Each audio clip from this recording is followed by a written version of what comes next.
I'm J.G. Michael, and this is Parallax Views.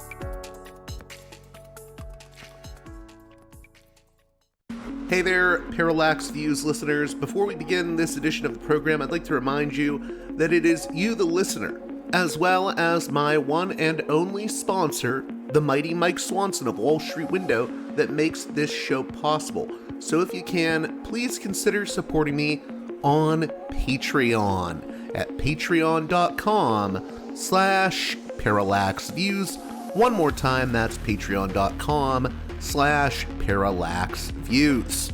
I put out a lot of content. It's all pretty much free, except for the Parallax vlog and maybe a few other things I have in the works. I'm trying to figure out a way to provide more Patreon content going forward, but if you enjoy these free shows, I really could use some support on Patreon. One more time, patreon.com/parallaxviews. Also, check out my sponsor, Mike Swanson, at wallstreetwindow.com, the best financial and trading newsletter. I've had listeners make a return on investment thanks to Mike's trading tips. And if you subscribe to his newsletter right now, I believe you can still get his ebook for free, The Twofold Formula, the single best trading pattern I've ever used. Mike is a straight shooter, and I highly recommend the Wall Street Window newsletter, wallstreetwindow.com. With that out of the way, on this edition of the program, we have our regular visit from James Dorsey of the Turbulent World Substack. He's a longtime journalist and independent scholar covering the Middle East. And on this edition of the program, we'll be talking with James about the U.S. Iran talks, Netanyahu's visit to Washington, D.C. today. This episode, I should note, was recorded in the wee hours last night, probably around, 3 a.m. So I really wanted to get this out there as soon as possible. And also, I want to note the last thing we talk about, in addition to Netanyahu's visit and the U.S. Iran talks, is the rivalry between Saudi Arabia and the United Arab Emirates. And I think that topic is very, very important right now because it carries a lot of risks for the Middle East and North Africa. So we'll be getting into that pretty in depth in the latter portion of the conversation. Why are these two Gulf states feuding with each other? And what are the risks of that escalating? All that and much more on this edition of Parallax Views. Let's get right to it with James Dorsey. Welcome back to Parallax Views.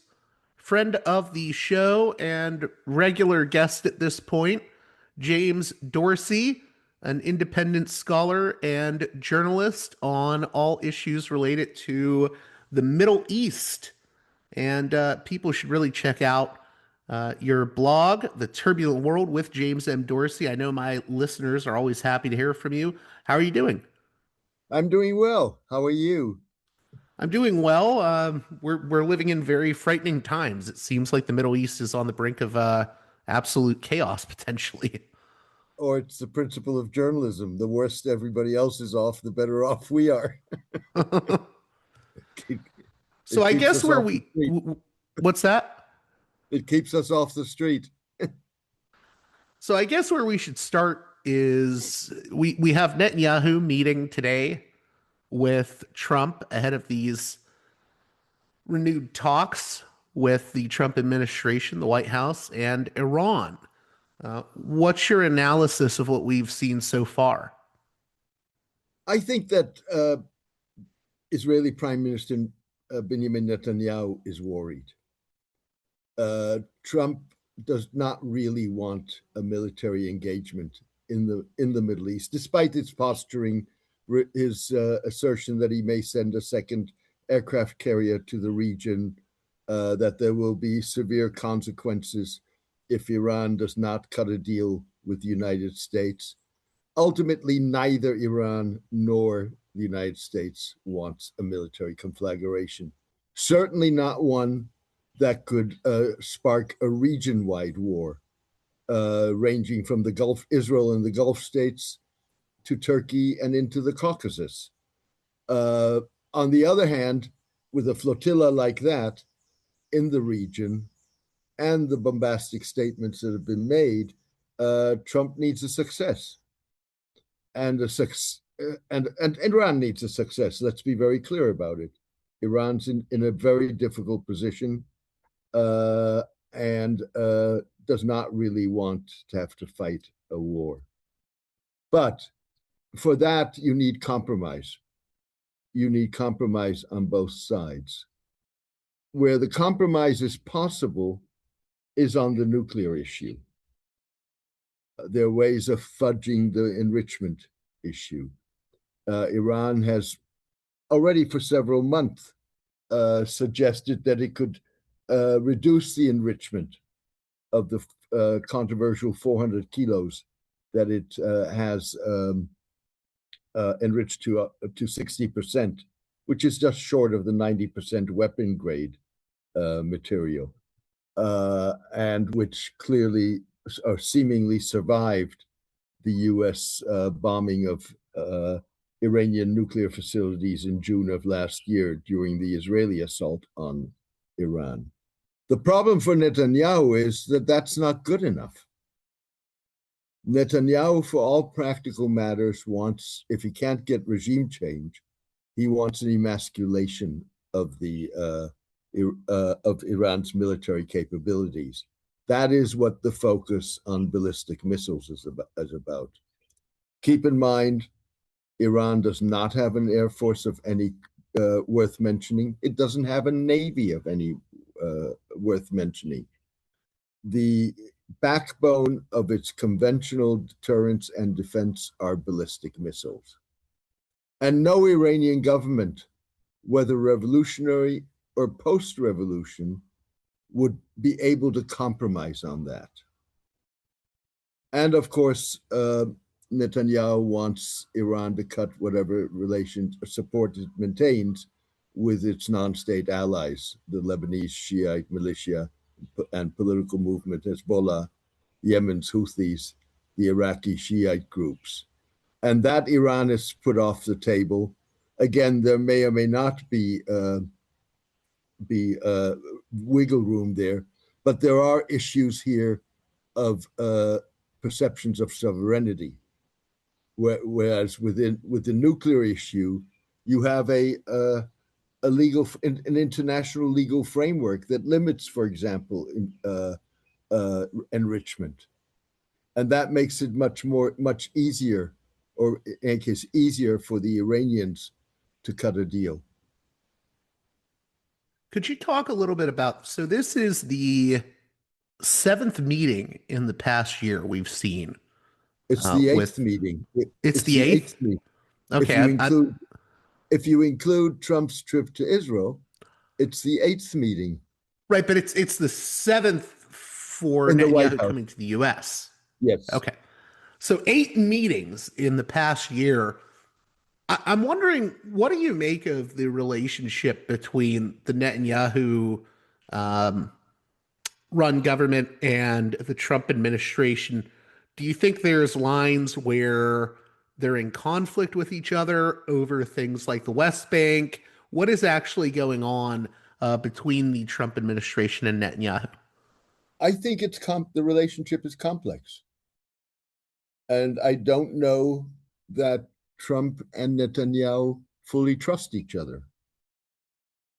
So from Netanyahu's perspective, this is on the one hand, the most supportive government that Israel has had. But this is also a government with various factions. There are those within the government who are very firm supporters of Israel and agree with its agenda. And there are those who see Israel basically as any other country, don't see that it should be treated differently from other countries, question the degree of military support and military aid that is being given. And if you want to go even further, there are segments of the Make America Great Again support base of Trump that are anti-Semitic. So, Netanyahu has good reason to be cautious, if you wish. On top of that, if you look at those 7, 8 meetings, there have been differences. There have been differences over the principle of talking to Iran. There are differences, as we've just discussed, in terms of what the policy towards Iran should be. There are differences, even though the Trump administration has not stood up to Israeli settlement activity. Sure, it's sanctioned a couple of, or maintained sanctions for a couple of the settler vigilantes that were sanctioned by the United States. But on the other hand, Trump has been very clear. There can be no annexation of the West Bank. There have been differences over Turkey. There have been differences over Syria, and the endorsement of the post-Bashar al-Assad government in Syria of President Ahmed al-Shara. So there are multiple issues on which there is daylight between Israel and the United States. Do you think that even applies with Gaza as well? Well, the answer is yes. With other words, ultimately, Netanyahu wishes to take control of Gaza, or at least parts of Gaza. The Trump administration is about a withdrawal, maybe with a buffer zone, a narrow buffer zone, but nonetheless a withdrawal from Gaza. Despite all kinds of statements that Trump has made with regard to Hamas disarming and all hell will break loose if it doesn't, Israel believes that there's only one way to disarm Hamas, and that is a renewed military offensive. Now, in terms of the risks at play right now, you've written about how these risks go further than just the Gulf states and Israel in terms of a potential U.S. military intervention in Iran. Can you speak to that more, and why countries ranging from even Turkey or Azerbaijan, of course, Qatar, what is their concern right now? Well, let's start with Israel and the Gulf. Okay. There's no question that the Iranians will and would have to retaliate if there were a U.S. strike against Israel. What that retaliation may look like is, to a great degree, dependent on what the nature of U.S. kinetic action would be. There are no Israeli or U.S. targets inside Iran, embassies, facilities of whatever kind, that Iran could retaliate against. So by definition, any Iranian retaliation is going to be cross-border. And first and foremost, against Israel, U.S. military facilities in the Gulf, and potentially critical infrastructure in the Gulf states, which is the reason why the Gulf states don't want to see a military conflagration. Because what you could get is two things.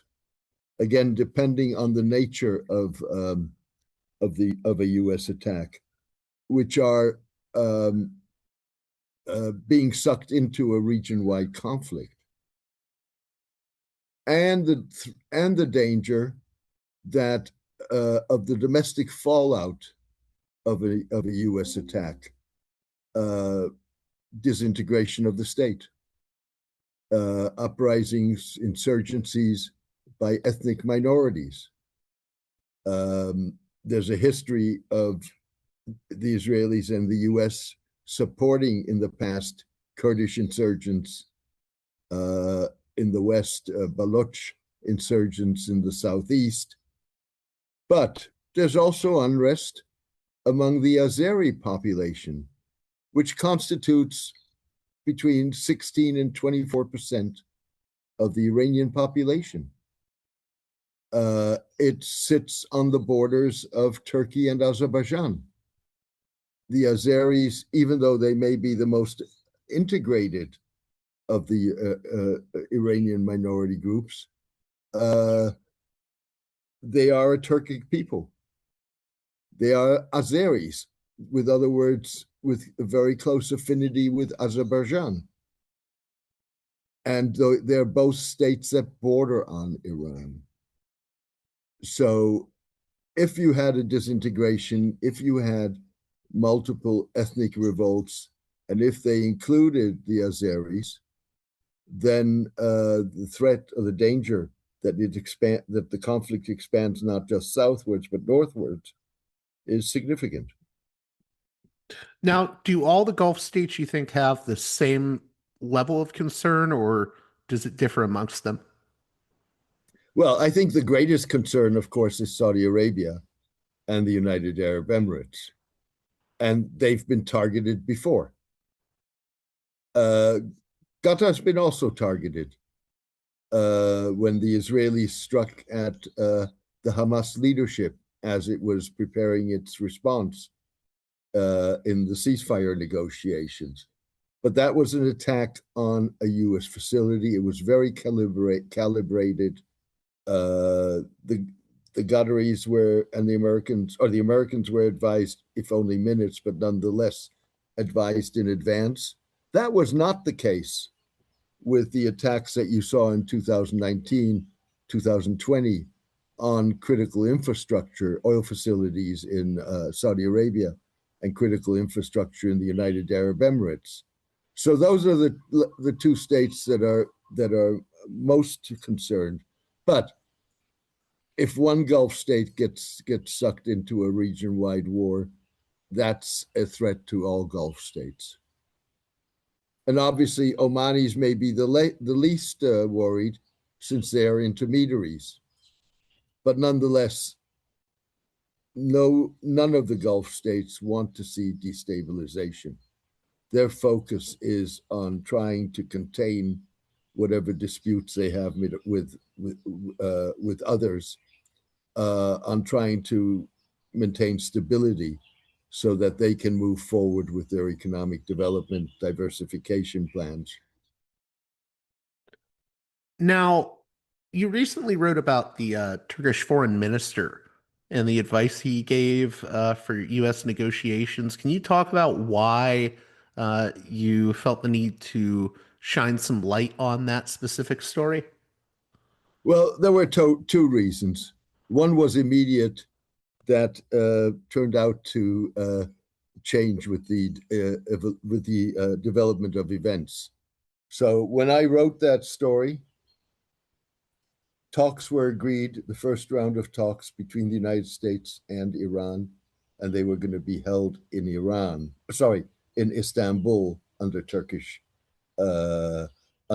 auspices. And therefore, the Turkish foreign minister's position was particularly relevant. But there also was a second reason, which is that he had a tactical approach to talks that held out. If there was a promise for success, that was the promise. That was the tactic that would had the greatest promise of success, and it is exactly the tactic that Netanyahu wishes to prevent with his talks with Trump in Washington on Wednesday. And what he basically said is, deal with one issue after the other. Don't try to do this as a package deal. So, with other words, deal with the nuclear issue, which is the lowest hanging fruit, even though were not his words. And then you deal with the other issues and see how far you get. Which is essentially what I've been arguing, and what not only I but many have been arguing, but is exactly what goes against the grain of what Netanyahu wishes to see. Can you talk a little bit more about Netanyahu's sort of, I don't want to say end game, but how do you think he wants this to pan out? Well, I mean, ideally, what he would like to see is a U.S. military strike against Iran, regime change in Iran, continued Israeli presence in Gaza, destruction of Hamas, repression of any Palestinian national aspirations, and annexation of the West Bank. That would be Netanyahu's ideal world. Now, it's not going to quite go that way, and therefore he is. And keep in mind, it's election year in Israel, so that's a factor in all of this also. And the polls don't suggest that he would be able to form a cabinet in the post-election period. Mind you, whatever the opposition is and whatever you think of the opposition may find forming a cabinet equally difficult. But nonetheless, so that's one thing. He wants to ensure that Israel retains security control of Gaza, which includes controlling what goes in and out of Gaza and who goes in and out of Gaza. He wants to ensure that whatever is left of the Palestinian national movement or national groups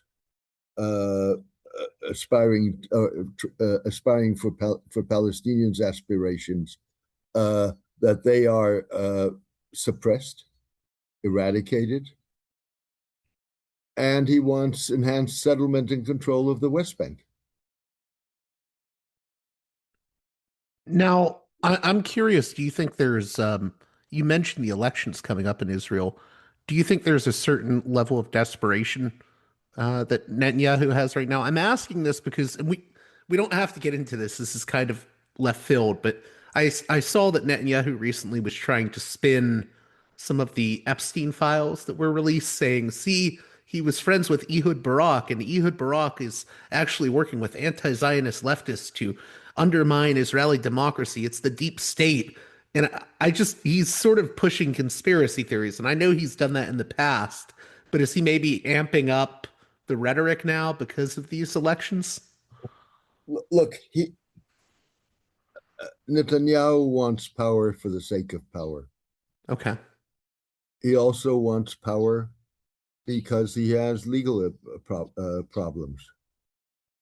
He wants power because he wants to control whatever inquiries there may or may not be into what happened on October 7, 2023, when Hamas attacked Israel and it sparked the Gaza war. That attack happened on his watch. There now are media reports, with Israeli media reports, that suggest that Netanyahu was aware of Hamas planning 5 years before the attack took place. Netanyahu has never taken personal responsibility for the intelligence and security failures that led to October 7. So he has multiple reasons to want to stay in power. And he also wants his legacy. And of course, his legacy would be to be, after all of these fiascos, and don't keep in mind that he's indicted and wanted by the International Criminal Court. He has presided over a period where, with an unprecedented nosedive of Israel standing in the world. So he wants to win this election. Now, the polls show, his problem is, the polls show that his Likud party may well come out as the single largest party in Israel. but it doesn't have but would not have the numbers to form a coalition. And many in those of those in the opposition may not be willing to form a coalition with him. He's certainly not someone who's politically trusted within the elite. He's not someone who's by and large trusted by public opinion. Do you think there's a lot of parallels between him and Trump in regards to they both seem to echo sort of deep state conspiracies? Well, I think, and we've talked about this in the past, I think it's part of a greater phenomenon, which is what I call the rise of civilizationalist leaders. And it's not just it's not just Netanyahu and Trump, and of course there are similarities, but it's also Narendra Modi of India, it's Viktor Orban of Hungary, Vladimir it's Vladimir Putin? Putin of Russia, and to a degree even Xi Jinping of China. Now, obviously China never was a democracy, or certainly not since the late 40s. But overall, these are all people who have no respect for international law, have no respect for national law. And to the degree they do, they try to undermine it and the institutions that uphold it. They're all people who have, in various ways, not unsuccessfully, tried to hollow out the media as an independent institution, the judiciary. So this is, and so you have basically, if you put together those states, United States, Russia, China, Hungary, Israel, India, that's a critical mass of world leaders who think in civilizational terms. With other words, they think either in terms that are racial, which you see with Trump, or they think in terms of civilizational rather than national borders, which is true for Modi, which is true for Orban, which is true for Netanyahu, which is true for Putin. Look at Ukraine. In terms of what comes next with the U.S. Iran talks, you had a poll on your Substack, and I wanted to mention it because your readers are very astute.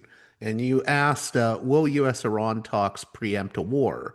31% said yes, 19% said no, another 19% said only if both compromise, 25% said only if Iran concedes, and I believe it's 6% said only if the U.S. can impose its will. Out of those options, where do you think this could be heading? And I know that's speculative. Well, I at the end of the day, I think I would say that it's going to take compromise on both sides to avert a war, or to avert military action that could spark a war. I don't think it's absolute that it can be averted. I don't think it's absolute that you can't avert it. I don't think that compromise just on one side, unless the Iranians were miraculously just to get up one day in the morning, throw their hands up in the air and say, "I surrender." I think after 47 years of the Islamic Republic, we should know that that's not going to happen. What would the compromises be on? Well, the compromise would have to be twofold. On the U.S. side, let's deal with issue one by one, not in parallel and not as a package, which means that whatever agreement you get in the first instance is going to be on nuclear and on nothing else. And then in terms of the substance of what an agreement on nuclear would entail. So the U.S. position is no enrichment on Iranian soil, no enrichment on no enriched material in Iran. Iran would have to agree that it will abide with proper independent monitoring and evaluation, that it will abide by the degree of enrichment, which is 3.67%, if I'm not incorrect, according to the International Atomic Energy Agency and the Non-Proliferation Treaty provisions. The other compromise would be on the issue of whatever enriched materials Iran currently possesses. They would have to be reduced to, the Iranians would have to agree to reduce the enrichment to agreed levels, and the United States would have to agree that they, within those limits, they can have enriched material on their soil. What do you think the biggest obstacles are to successful talks? Well, part of the problem, I mean, it's interesting that the Iranians have said that sufficient progress has been made to continue those talks. And clearly, Trump has been positive about whatever transpired in those talks. The talks were supposed to go into a second round early this week. I suspect that has been postponed until after the Netanyahu visit to Washington. And we'll see then whether Trump still stands where he stood before talking to Netanyahu. But there seems to be, at least at this point, unless, again, neither side wants to, particularly not the Iranians, want to be seen as having taken positions that made agreement impossible. So how much of this is projection? How much of this is real progress in those talks remains to be seen.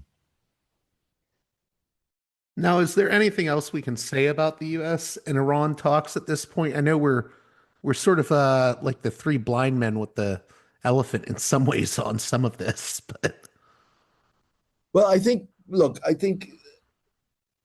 there's the question is this: if the talks break down, what is the military action that the U.S. may take, and what is the purpose of that military action?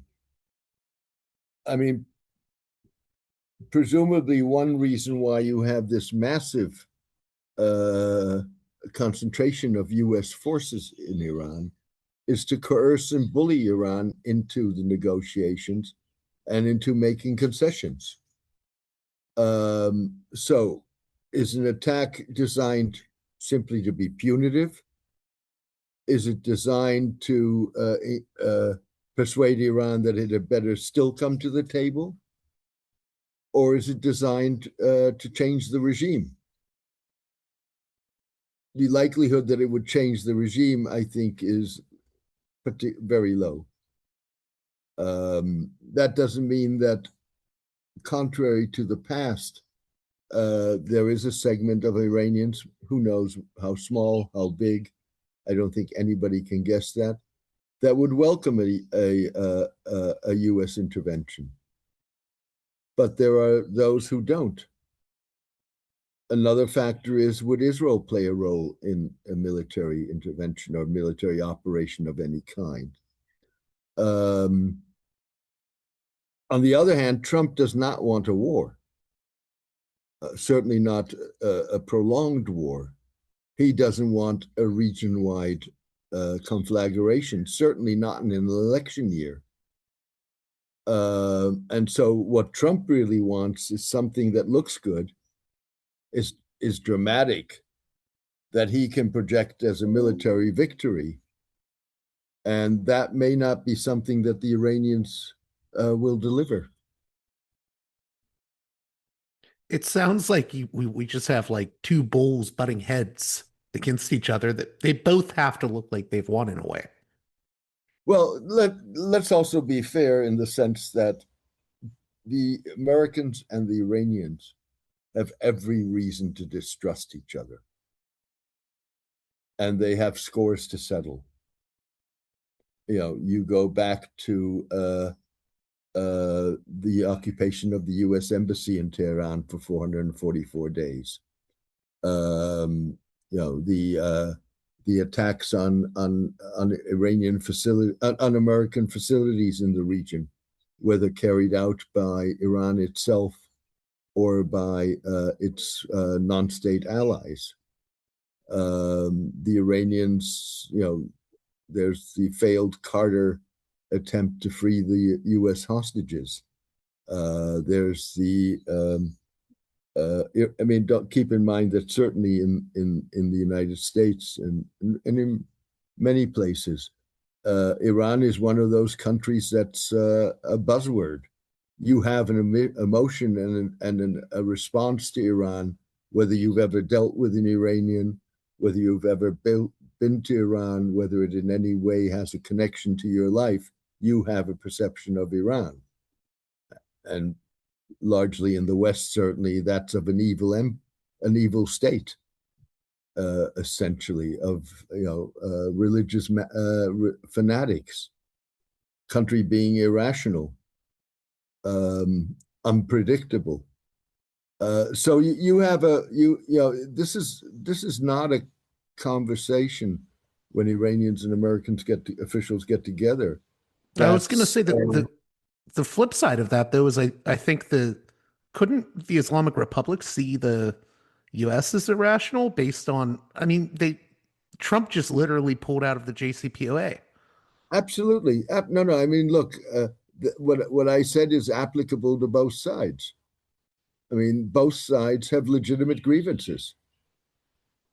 And sure, I mean, in Iran's mind, Trump is unpredictable. Fact of the matter is, no matter how you want to spin this, the Iranians abided by the 2015 international agreement that curbed their nuclear program. Trump, like Netanyahu, basically from the beginning insisted that this was the worst agreement ever concluded. And within 2 years of being in office in his first term, he unilaterally walked away from it and started his maximalist pressure campaign with even harsher sanctions than there were before. So sure, I mean, both sides have reasons. But what it means is that you're entering a negotiating room with your defenses up and your perceptions there, and bridging that is a very difficult process. It's not helped by the kind of language that the Iranians employ, or for that matter, that the kind of language that the Trump administration employs. It sounds like diplomacy is very difficult given all of this history. It's certainly not easy. I asked this of James Galvin recently, and I don't think I got your thoughts on it, but why do you think the Obama era JCPOA ended up falling apart? Was it just a matter of the personality of Trump walking away from it, or do you think there were other issues at play? I think it was first and foremost Donald Trump. He had basically promised to abrogate that or to withdraw the United States from that agreement. He had, repeatedly denounced the agreement. And he was determined to do that no matter what. And that's what he did. And it fits, of course, a greater pattern of withdrawing the United States from all kinds of agreements, the Paris Accords on environment, for example, as well as from multilateral institutions, because they don't fit his worldview. I also wanted to ask you, and I want to talk about Saudi Arabia and the UAE. I was very interested in talking about that, and maybe this is the segue point. How would you compare Trump 1.0 and Trump 2.0 when it comes to the policies in the Middle East? Um, because it seems like everything from Trump 1.0 sort of has fallen apart. Well, I'm not sure that's true. Okay. Uh, First of all, the agreements, the recognition of Israel by various Arab states, United Arab Emirates, Bahrain, and Morocco, that's in place. If anything, that goes partly to the issues with Saudi Arabia. If anything, the UAE today is Israel's best friend in the Arab world by far. Um, so, and you had much stronger relationships, uh, or stronger in difference in various senses between the United States and the Gulf states in the first term, in Trump's first term, even though Trump wavered at the beginning of the Saudi-UAE diplomatic and economic boycott of Qatar, wavered in terms of uh, taking a nonpartisan stand in that conflict. But nonetheless, that was the beginning of a somewhat different relationship, and you've seen that significantly strengthened in the second Trump term. You've seen that in terms of the arms sales. You've seen that in terms of cooperation on technology, particularly artificial intelligence, data centers, raw critical minerals, and a far greater investment, at least on paper, phenomenal degree of pledged investment in the United States that goes along with essentially countries like Saudi Arabia and the UAE making clear that the United States was not just their preferred and only option in terms of military and defense cooperation, but it was their preferred preferred partner in terms of technology, particularly artificial intelligence, and that would involve curtailing their relations on those issues with China. Whether or not the Saudis and the UAE are going through backdoors to maintain relations, AI relations with China is a different story. But as a matter of principle, you've had public statements on that. So I think it would be, whether you like those successes or don't, they are successes. So you think there has been more successes than failures from between Trump 1 and Trump 2? With regard to the Gulf states, for sure. Okay. Now you can argue on a much broader level, which goes beyond the Middle East, that if you look at the last year of international diplomacy today is a spider web with Donald Trump at the center. Positions, policies, actions are taken. On the one hand, being careful not to get on the wrong side of Donald Trump, but also trying to cater to Donald Trump. I would argue that many of the countries that joined the Board of Peace, which is supposed to oversee governance in Gaza, have significant question marks about that board. But they were willing to join because for opportunistic reasons. Whether that's good or bad, Trump's reconfiguration of international diplomacy, for at least for as long as he is in office, is a success, irrespective of what you think about it. From from, you could argue again, leave aside of the merits of the case, that Venezuela is a success. This is what Trump wanted to do, and this is what he did, and it worked, at least so far. Right. So I don't think you can take that away from him. You may disagree with it. You may disagree with the approach. You may disagree with the strategy, the tactics, the ethics, the morale of it. You may think it may have long-term consequences, but he's not necessarily in terms of accomplishing what he wants to accomplish right now. He's done that, is what you're saying. Let's put it this way: Trump doesn't care whether he's loved or not. He cares about whether he can impose his will. And he's been relatively successful in that. Now, he's failed in Ukraine. I'm not saying that everything he touches works. Relations with China are worse than they've been in the past. There are all kinds of alternative ways or alternative policies that could have been pursued by the United States. But he is, on many issues, has been able to get what he wants. We'll see what happens with him. He got what he wanted in Panama. We'll wait. We have to wait and see whether he does get what he wants in Greenland.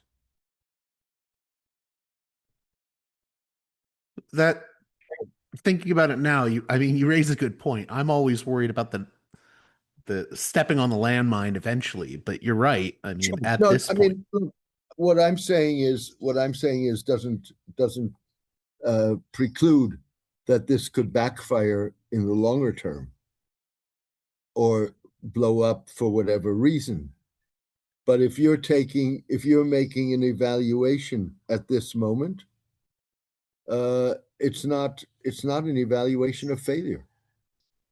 Again, this is independent of what you think of it. now I mentioned the UAE and Saudi Arabia. I'm sort of at a loss. I'm trying to understand why there is growing conflict between these two Gulf states. Look, in a sense, it's been brewing for a very long time. There are some people who start dating this back to a couple of decades ago, when the United Arab Emirates opposed a Gulf monetary union, or the creation of a Gulf central bank, which the Saudis were pushing. What is certainly true is that Saudi Arabia and the UAE, ever since the rise of Mohammed bin Salman in Saudi Arabia, have been competing. They've been competing for geopolitical influence. They've been competing for economic economic positioning. They've been competing on various economic sectors. They've had very different strategies in terms of approaching the region and what they wanted the region to look like, and how they wanted to position themselves within the region. All of this, of course, came to a head with in December, with the arrival of a arms shipment in the port of Yemen, port of Aden in Yemen, the move by southern Yemenis secessionists, UAE-backed secessionists, into two key provinces bordering on Saudi Arabia. But go back early in the days of the rise of Mohammed bin Salman. He was basically trying to decap the UAE as the regional hub for major companies, demanding that if you wanted to do business in Saudi Arabia with the government, you needed to relocate your headquarters to Saudi Arabia, which was a direct assault on the UAE's economic positioning, tariffs that he imposed on goods coming out of Emirati free trade zones, and the Emirates have umpteen free trade zones, Saudi Arabia being the largest market in the region. And of course, then the fact that the Saudis, their concern is first and foremost stability in the region. And they work with internationally recognized governments. They don't want to see all kinds of disputes, whether Sudan, Somalia, breakaway republics, this, that, and the other. The Emiratis are exactly the difference. They see opportunity in support for secessionist and rebel groups and support for breakaway territories, which, theoretically can create a stability of its own, but it's a very different kind of stability than the Saudis envisioned. On top of that, you have attitudes, somewhat differing attitudes towards the Muslim Brotherhood and political Islam. For Mohammed bin Zayed, the ruler of the Emirates, it's an obsession. It's like a red cloth on a bull. Mohammed bin Salman has broken with the past relationships that the kingdom had with the Brotherhood, but nonetheless, when need be, is willing to work with them, or in any case, to take a less aggressive attitude. You have the issue of Israel. It's not that the Saudis don't want to establish diplomatic relations with Israel. It's that they're not going to do that at any price. And that's all the more the case with the Gaza war, the Israeli attacks on Syria and Lebanon, on Iran, which makes Israel as a security partner more complex. And of course, everything that we've seen, particularly in Gaza, has had an impact on public opinion and what public opinion will and will not accept. You mentioned the support of secessionist movements and militias, and basically, I've seen the word proxies used. Why is the UAE doing that for someone that's out of the loop on this? Well, because it basically allows it to take control of major ports in the region that are crucial. It facilitated Israel's recognition of Somaliland, Israel being the first country in 34 years to have recognized that breakaway territory, which has a very strategic port, the Berbera port, and supposedly will allow Israel to essablish a military facility in Somaliland. Somaliland, like Yemen, borders key international waterways. These are very strategic positionings. And for the longest period of time, in some ways, maybe the UAE overstepped by allowing or by facilitating Israel's recognition of the of Somaliland, which was basically the straw that broke the camel's back. Up until that moment, the UAE had a relationship with the breakaway republic, but also had all kinds of agreements on defense, on economic cooperation, and so on, with Somalia itself. Those accords have been cancelled. The UAE has basically been kicked out of Somalia and is left with Somaliland. So, up until that point, same with Yemen. The Saudi-led intervention, backed by the UAE, and they paid a price with, for their terms, a significant number of Emirati soldiers being killed. They withdrew from the Saudi-led coalition in Yemen in 2019. We're now almost 7 years later, and it took 7 years before, again, it got to a point where it no longer was tolerable for the Saudis. Now, to be fair, you also have the evolution of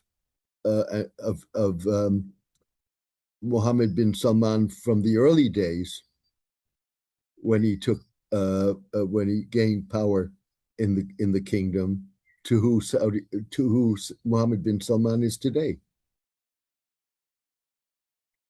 I want to go back to bin Salman, but first, from the outside, you mentioned that it creates its own stability, the actions or it could create its own stability, the actions the UAE is taking. I was wondering what you meant by that, because outside looking in, it just seems like the UAE is doing things that could be extremely destabilizing to the region, unless I'm off base. They could be very destabilizing, and in some ways they are. Look at Sudan and Libya. But okay, I think you need to look at this case by case. So in the case of Somalia and Somaliland, the Pavlov reaction to secession by the international community is to reject it. And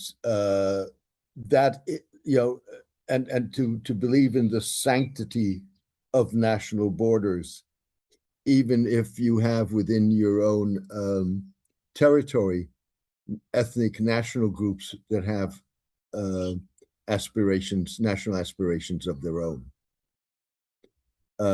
Now, that can work, or it can create instability. Look at the Kurds. In Syria, in Iraq, in Turkey, where you've had decades of conflict. So it's not that by hanging on to that often arbitrary borders is not necessarily a recipe for stability. But then you also have groups like the Rapid Support Forces, the rebels in Sudan, who this is about pure power and greed, and supporting them again against the Sudanese armed forces, in part because the Emiratis see the command of the Sudanese armed forces as an extension of the Muslim Brotherhood. That's destabilizing by definition. Now, going back to Mohammed bin Salman, I was reading an article today in New Lines magazine entitled Saudi Arabia's Break with Interventionism. And at the very beginning, it talks about how, in 2018, Mohammed bin Salman described the Islamic Republic of Iran, the Muslim Brotherhood, and jihadist organizations as an axis of evil. Saudi Arabia was fighting a proxy war against Iran and Yemen, had no diplomatic ties with Qatar, and was unofficially engaged in an economic boycott of Turkey on the grounds that it supported Islamist groups. 5 years later, Saudi Arabia announced a unilateral withdrawal from Yemen, normalized relations with Iran, and helped broker a ceasefire in Sudan by supporting the country's Muslim Brotherhood allied military.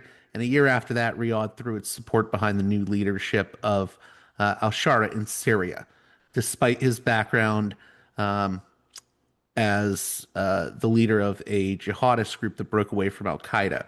Uh, I only read that because I am wondering, reading that article or the opening of that article in New Lines magazine, I was wondering the whole time what has led to it seems like there's a different defense strategy or a different kind of policy under Mohammed bin Salman in the past 5 years. What has changed? Well, I think, look, first and foremost, Mohammed bin Salman's priorities are diversification of the Saudi economy, social reform, turning Saudi Arabia into one of the world's top economies, and ensuring that Saudi Arabia is, if not the hegemon, a hegemon in the Middle East, but also in the broader Muslim world. For that, he needs stability. And I think there was a sort of unanimous, if you wish, agreement among multiple regional states that all of whom were trying to focus on economic issues, that it was better to try and freeze or contain whatever differences you have, and to cooperate in areas where you can cooperate. You know, keep in mind, Saudi Arabia had diplomatic relations with Iran until 2016. Those relations were broken off when the kingdom executed a very prominent Shiite leader. There were protests in Iran, whether engineered or not, being neither here nor there, in which the Saudi embassy and I believe the consulate in Mashhad were ransacked, and Saudi Arabia broke off relations with Iran. They negotiated for 2 years before they went to China and essentially said, "We have an agreement. Do you want the honor of and the credit for announcing it?" So now, to be fair to the UAE, the UAE in some ways was playing both sides against the middle. It has very strong economic relations with Iran. Dubai is crucial for Iran as an outpost, and the Iranians were the ones who were pioneering, in a sense, that approach of containing conflicts, and trying to create stability. They pioneered it with Iran. They pioneered it with Syria. Now, you mentioned or at earlier. least let me sorry. Okay. Let me just qualify what I said about pioneering it with Syria. They pioneered it with the Bashar al-Assad regime. So, with other words, prior to the fall of Bashar al-Assad, they've been more standoffish towards Ahmed al-Shara, the new president of Syria, because of his jihadist background. You mentioned earlier I forget if you said it was Israel or the UAE, but they're sort of like best friends in a way. How did that come to be, and why is that? Well, it's been de facto for quite a while, and the in many ways precedes the establishment of diplomatic relations in 2020. The Emiratis are very interested in Israeli technology. They're interested in the military industrial complex. They're interested in, and this was, much starker prior to the Gaza war, but nonetheless, Israeli influence in Washington. There were, the their strategies, their regional strategies, are aligned, even if they are for different reasons. So we've talked about why the Emirates, the UAE, is willing to work with secessionist groups, with rebellions, and essentially, by extension, a weakening of states. That's certainly Israeli policy. It's always been, in many ways, Israeli policy, but it's certainly Israeli policy since October 7, 2023, the Hamas attack on Israel. In my mind, Israel's military strategy has changed. If it, prior to October 7 was deterrence both by maintaining military superiority, but also by responding to, you point a finger at me, I use a sledgehammer to respond. Is this the whole mowing the lawn strategy? That's part of it. That's part of it, yeah. Post October 7, it's about militarily emasculating your neighbors or your enemies. It's about creating buffer zones, not on your side of the border, but on their side of the border.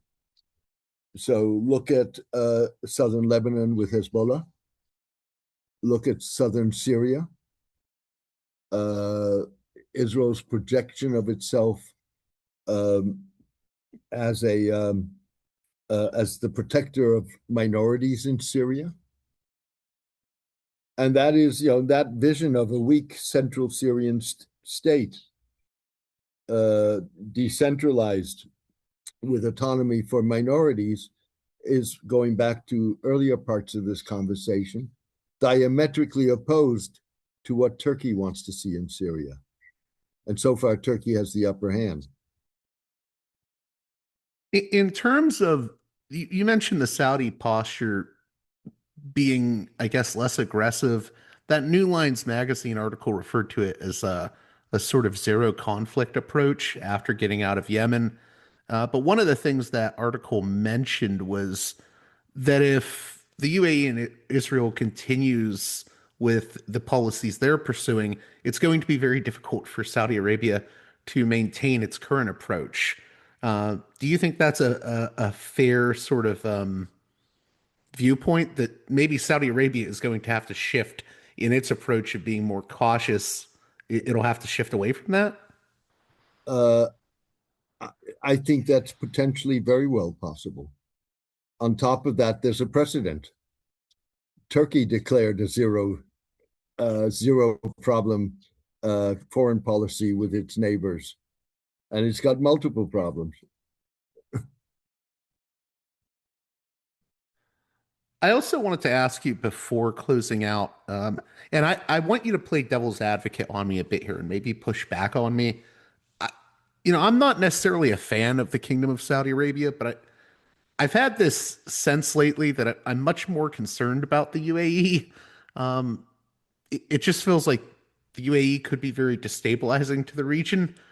And it's like I'm more worried about what the UAE could cause in the region right now than I am Saudi Arabia. I think that I have legitimate intuitions on that, but I think I may also be overlooking certain things. What do you think? Do you have any pushback on me? The answer is not really. Look, the Saudis are problematic in their own right. There's no question about it. But as a matter of principle, they're a status quo regime at this point. You can argue that that's problematic too. I mean, status quo has meant over the decades, certainly in terms of U.S. policy, of opting for stability rather than for democratic change. And if stability involved autocratic regimes that abuse human rights for the longest period of time didn't allow women to drive, for example, then that was fine. That was the price you had to pay for stability. But having said all of that, Saudi Arabia at this point is not a disruptive force. The UAE is. And not only that, its influence in being disruptive or dangerous, even if I would argue, goes far beyond the region. Look at its operations aimed at or targeting anything and everything it defined as political Islam, whether or not that encouraged Islamophobia in Europe, for example. Again, that's what the UAE was going to do. So I don't necessarily disagree with you. Is there anything in particular that you think? That's not to say that that I also would support the aspirations of ethnic groups, whether that's autonomy in Syria for Kurds or Palestinian statehood. You mentioned that word dangerous. What is the biggest danger with regards to the UAE's sort of disruptive approach? Well, it's basically, I mean, look at Sudan. You have a civil war which is basically a war about power, about economic control. You have the UAE supporting one of the two sides in that conflict and benefiting economically from it. All the gold that's being processed out of rebel-controlled areas and going to Dubai. I mean, there's a little bit. I mean, this is an off-the-top comparison in my mind. I haven't thought it through, but in some ways, it's the same operandus vivendi that the Wagner Group had in Africa. It's interesting that you didn't have as much pushback for me, because the biggest criticism I've been getting when I mention this stuff is, well, look at how forces that Saudi Arabia has supported in Sudan have also engaged in atrocities. So how would you respond to that? I don't think they're wrong. No one is wrong to say that. I think that's true. No, Yeah. it's absolutely correct. And you can argue, how long do you support internationally recognized governments who in legal terms are the legitimate authority, but have lost all reason to be granted credibility and legitimacy? I mean, there's a fair question there. Nonetheless, I mean, the Saudis are much more, in that sense, acting within a framework of the rule of law than the UAE is. Is there anything I missed in this conversation that you think we should bring up here at the end? What are your biggest what are the choke points right now that you think people should be focusing on? Well, I think that one of the things that is going to play would not have played 48 hours ago, but will play in the talks between Netanyahu and Trump, as well as in the Board of Peace meeting that's scheduled to be held in Washington next week, is the most recent decisions taken by the Israeli Security Cabinet, which significantly enhance Israeli powers in the West Bank, significantly diminish the authority of the Palestine Authority in areas that it supposedly controls under the Oslo Accords, and enhances Israel's ability to seize Palestinian lands, whether with or without compensation. I think many see this as a prelude to annexation. That is going to complicate. First of all, it puts Trump at odds with Netanyahu.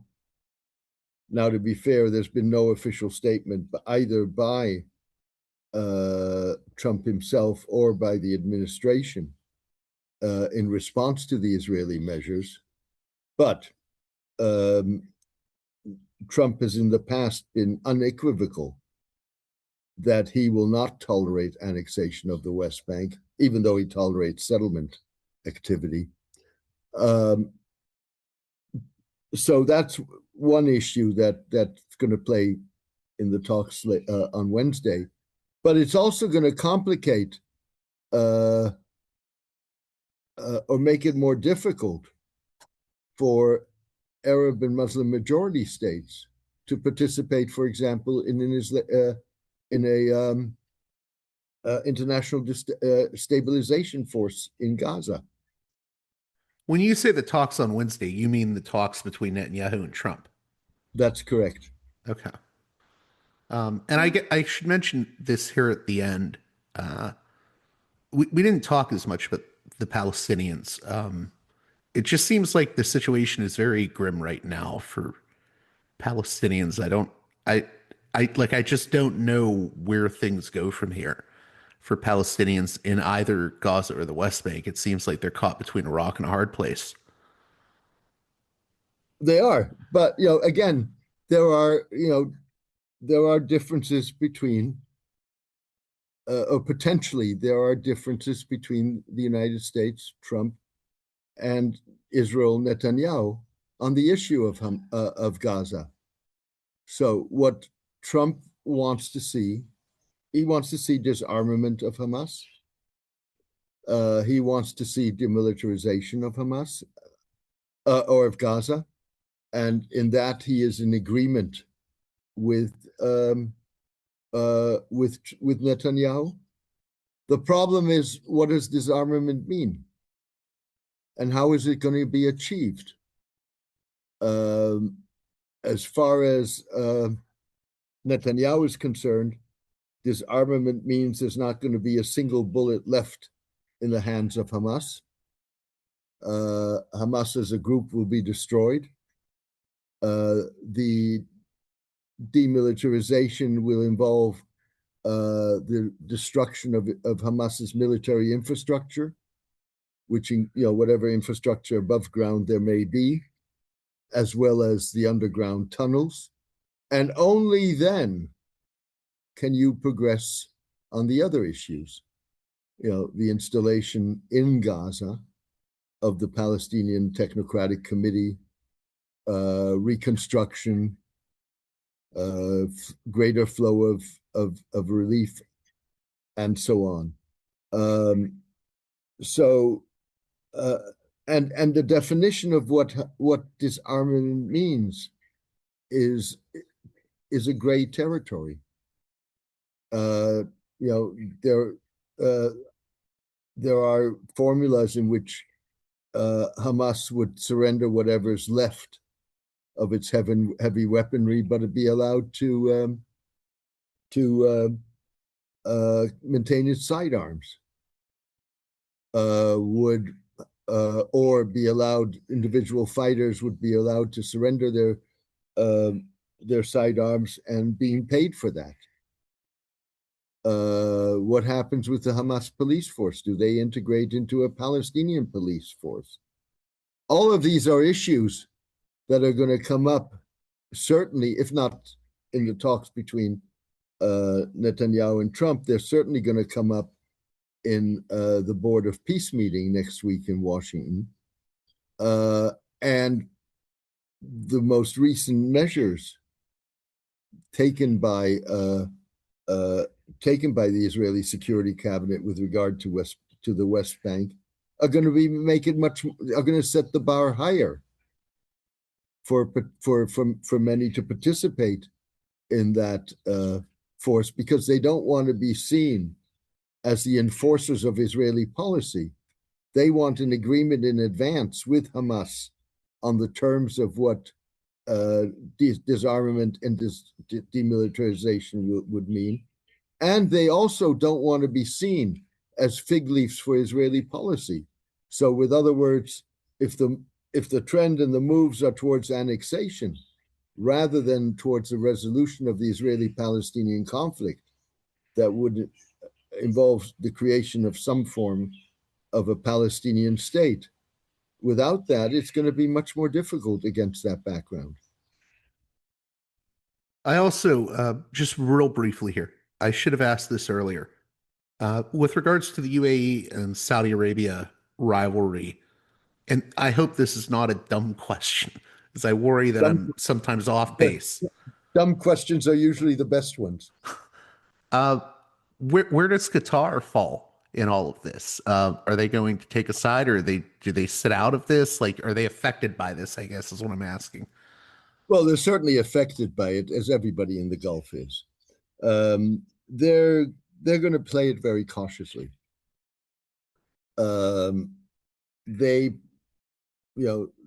They probably blame the Emirates far more than the Saudis for the 3.5-year economic and diplomatic boycott from June 2017 to January 2021. And, under the surface, there's, we're all brothers, there are visits back and forth, there's degrees of cooperation, but under the surface, they've been needling each other, particularly the Emiratis against the Qataris. So, and what you've seen in recent months is a much closer cooperation of the Saudis with the Qataris, as well as with Turkey. How can my listeners keep up with your work? I want you to plug your Substack as always, because I think it's a very invaluable resource. That's kind of you, and I appreciate it. You can subscribe by going to jamesmdorsey.substack.com. I welcome all subscribers. If you are so inclined and able to do so, a paid subscription allows me to cover my costs of producing the column and the podcast, and to continue trying to contribute to what is, as far as I'm concerned, a really important debate, a debate that's not only important for the Middle East itself, but is important in the context of whatever evolves in the creation of a 21st century world order. Thank you again, James Dorsey, for coming on Parallax Views. Thank you for having me. It was a pleasure as always. A special thanks to my $10 and above tier supporters on Patreon, who make this show possible with their generous donations. Producers' credits shout out to those supporters: Aaron, Jeremy, Matt, Big Bob's Beepers, James, Enoch, David, Sadad, Tristan, Bob, Eva, Miriam, West Bank Robbery Pod, B. Lund, Transnatural Perspectives Podcast, Dan, Nick, Elliot, Fabian, Tom, Arlen, Bo, Spartacus, James, G, Jamie, Will, JC, WV, Sutra, Orc, Catherine, Darko, Nathan, Holland, Dan, Mark, Chase, Olm, Gary, Emilia, Nick, Brace, Michael, and Brian.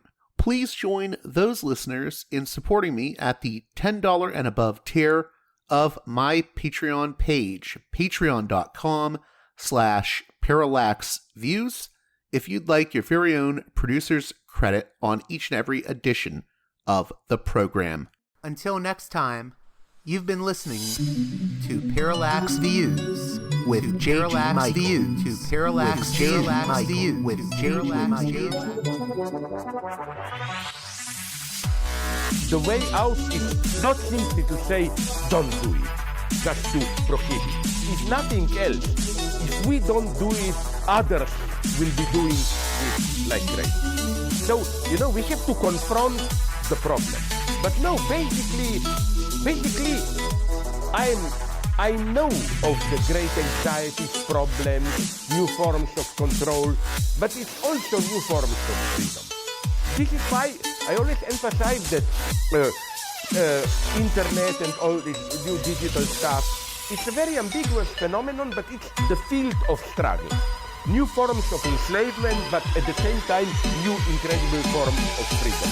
We have to accept the fight with no nostalgia for old, allegedly more authentic communities or whatever. I'm not afraid. I'm not afraid. I'm not afraid. I'm not afraid.